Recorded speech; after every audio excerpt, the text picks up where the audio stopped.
Samatiniro, grade 10 mathematics 5.2 number 2 post number 3 post go Suni Vivani.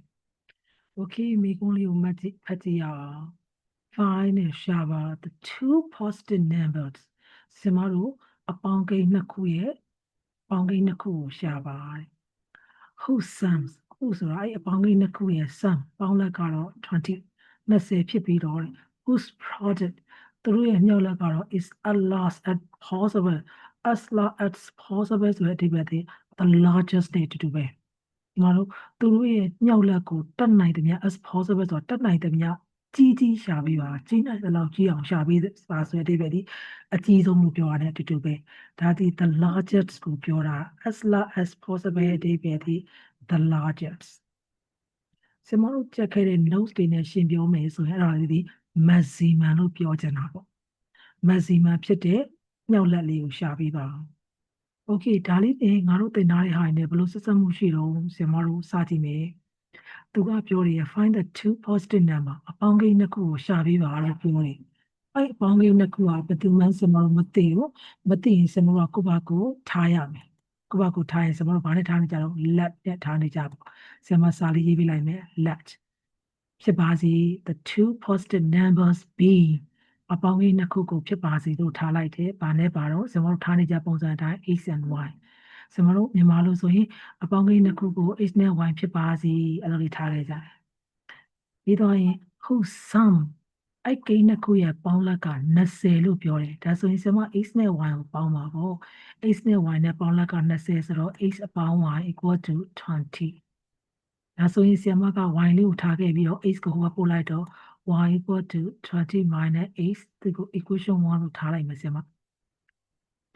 Okay, may go find the two positive numbers alone, Matilo Sema Matiking Tare, Paulaka Nase Soludiani equation is down Tare, Lavi, whose product.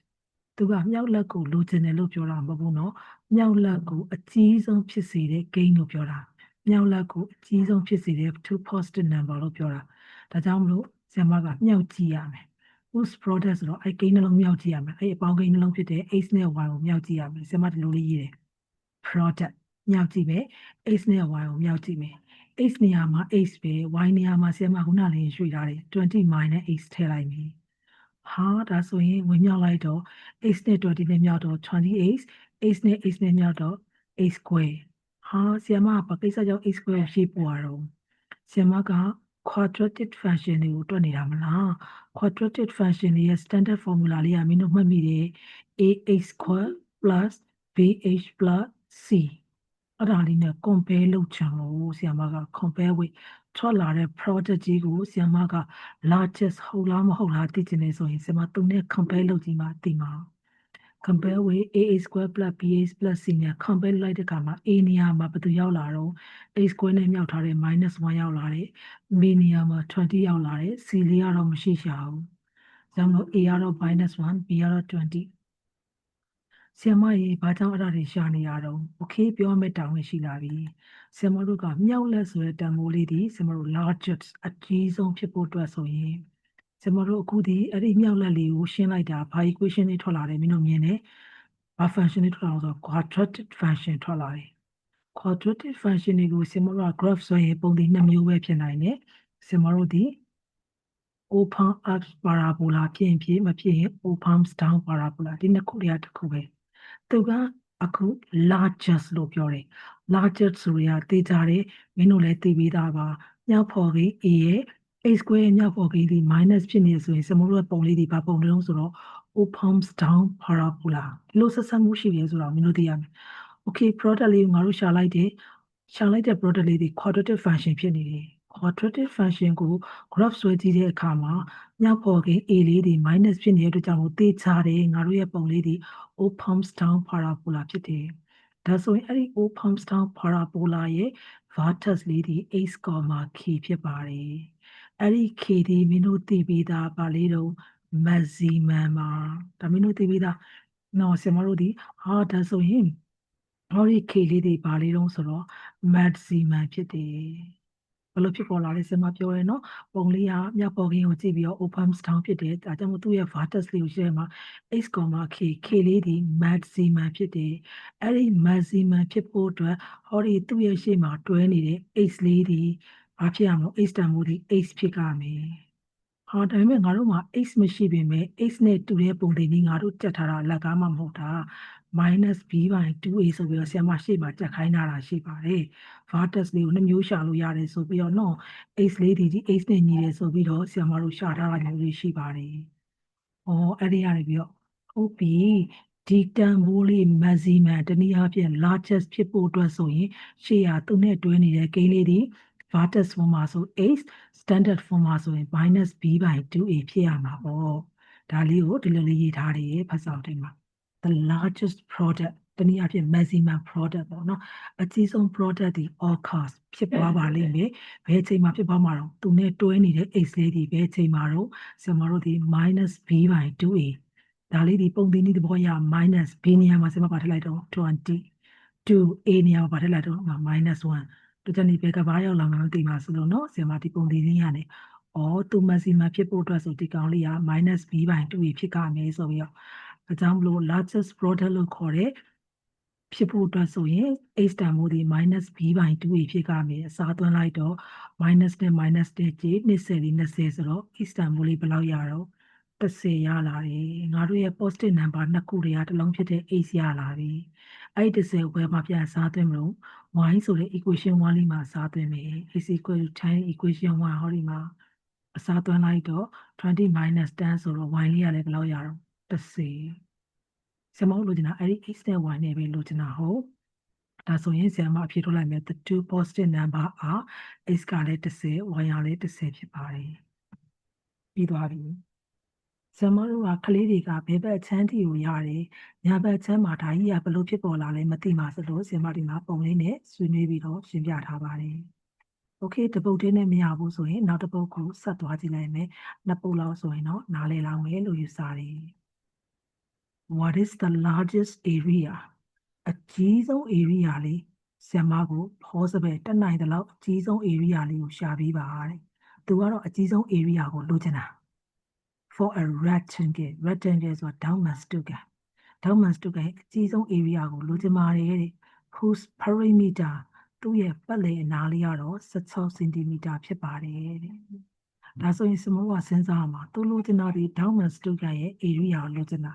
Daumenstugel ဆိုတာဒီလိုပုံလေးဟုတ်တယ်ဟုတ်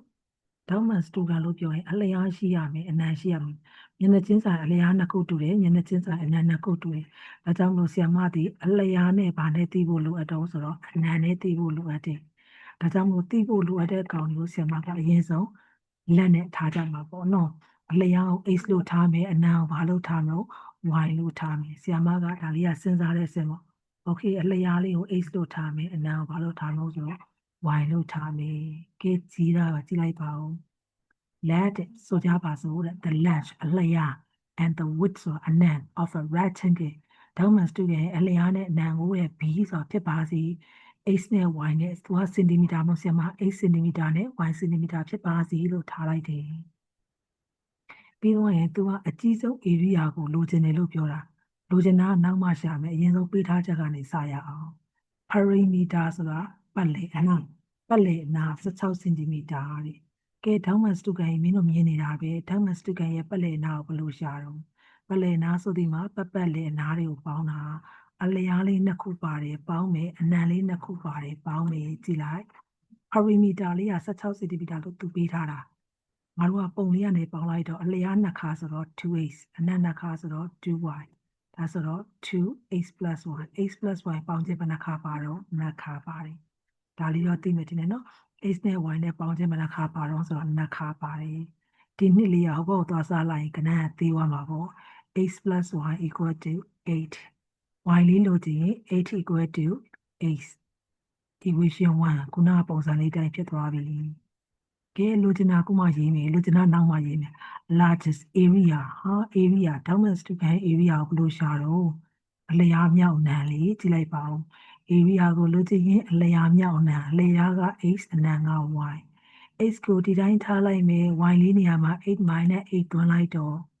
ဝင်မြောက်လို့ရပြီ8နဲ့8နဲ့မြောက်တော့8 x နဲ့ minus x နဲ့မြောက်တော့ minus x square ဒါဆိုရင်ဆရာမ minus x square ကိုဘာကြောင့်ရှေ့ပို့တော့မင်းတို့သိတယ်ဘာလေးနဲ့ compare လုပ်ချင်တာတော့ quadratic function တွေရဲ့ standard equation ပုံစံနဲ့ compare လုပ်ချင်လို့ compare with ax square plus bx plus c နဲ့ compare လုပ်လိုက်တဲ့အခါမှာ a နေရာမှာ -1 b နေရာမှာ8ရောက်လာတယ်ဆရာမကြီးဒါတွေဘာလို့ရှာနေရတော့ခုနကပြောထားတယ်ဆရာမက a ရဲ့ရှေ့က x square ရဲ့ရှေ့ a လေးဒီအနှုတ်ဆိုရင်ငါတို့ရဲ့ပုံလေးဒီသိကြတယ် opens down parabola လေးပဲဖြစ်မှာအဲ့ opens down parabola လေးရဲ့ထိပ်ဆုံးမှတ်လေးဒီပါလေးတော့ x, k ဒါဒီအမြင့်ဆုံးအမှတ်ပဲဟုတ်တယ်မလား open down ဆိုဒီထက်ပိုမြင့်စရာအကြောင်းမရှိတော့ဘူးဒါဒီအမြင့်ဆုံးပဲဒါကြောင့်မို့ဒီနေရာမှာရှိတဲ့ k လေးတွေပါတော့ဆိုတော့ largest ပဲဟုတ်တယ်ဟုတ်ဒီ function ပေါ့နော်ဒါလေးကဒါ function ဖြစ်သွားပြီ quadratic function ဖြစ်သွားပြီဒီ quadratic function လေးကိုဆက်ပြီးတော့ပုံဆွဲလိုက်ရင် graph ဆွဲလိုက်ရင်ဒီပုံလေးထွက်လာမှာအဲ့ဒီမှာရှိတဲ့တန်ဖိုးလေးတွေ largest အကြီးဆုံးဖြစ်မှာအဲ့လို k တန်ဖိုးလေးဒီနေရာဖြစ် area တန်ဖိုးလေး largest အကြီးဆုံးဖြစ်ဖို့အတွက်ဆိုရင်သူနဲ့တွဲနေတဲ့ holy x ဒီဘာဖြစ်ကမှာတော့ -b/2a ဖြစ်ကမှာသူနဲ့တွဲနေတဲ့ x တန်ဖိုးလေးဒါလေးကိုဘယ်လိုရေးတော့ဆရာမခုနရေးသလိုပဲ the largest area occur အကြီးဆုံး area ကြီးက occur ရရှိလိမ့်မယ်ဖြစ်ပေါ်လိမ့်မယ် at ဘယ်ချိန်မှာတော့ x equal to -b/2a b နေရာလေးမှာရှင်း a နေရာလေးမှာ-1နှုတ်နဲ့ကြည့်နှစ်လေးလီရှင်းအလျားဖြစ်တဲ့ h လေးက4 cm တဲ့ဒါဆိုအနံလေးစားသွင်းကြည့်အောင် equation 1မှာx equal to 4 in equation 1ဆိုတော့8 minus 4ဆိုတော့အနံလေးကလည်း4ပဲရတယ်ဆိုလိုချင်တာကအလျားနဲ့အနံနဲ့တူနေရဆိုတော့ဒါဒီတနည်းအားဖြင့်တော့စတုရန်လေးပေါ့ဒါပေမဲ့ तू ကအလျားနဲ့အနံကိုလိုချင်တာမဟုတ်ဘူး तू က largest area ကိုလိုချင်တာ area ကိုလိုချင်အဲ့လျားနဲ့အနံနဲ့ဘာလို့ပေးရမှာတော့မြောက်ပေးရမှာပေါ့ဒါကြောင့်မို့ဆရာမက the largest area ကတော့တဲ့area က r လို့ဖြစ်သွားပြီ sorry ပါ a ထည့်လိုက်တော့ the largest area is ဖြစ်ပါတယ်အလျားဖြစ်တဲ့လေးနဲ့အနံဖြစ်တဲ့လေးနဲ့ကိုမြှုပ်လိုက်တော့16 centimeter square ဖြစ်ပါတယ်โอเคဆရာမတို့ဒီလိုလေးစဉ်းစားပြီးတော့တွက်လိုက်ပါလေမိတို့မှာကဲပြီးတခြားနည်းပါရှိရဆိုရင်ဆရာမတို့ပြန်လဲပြီးတော့ညှဝေလို့ရပါတယ်အားလုံးကိုကျေးဇူးတင်ပါတယ်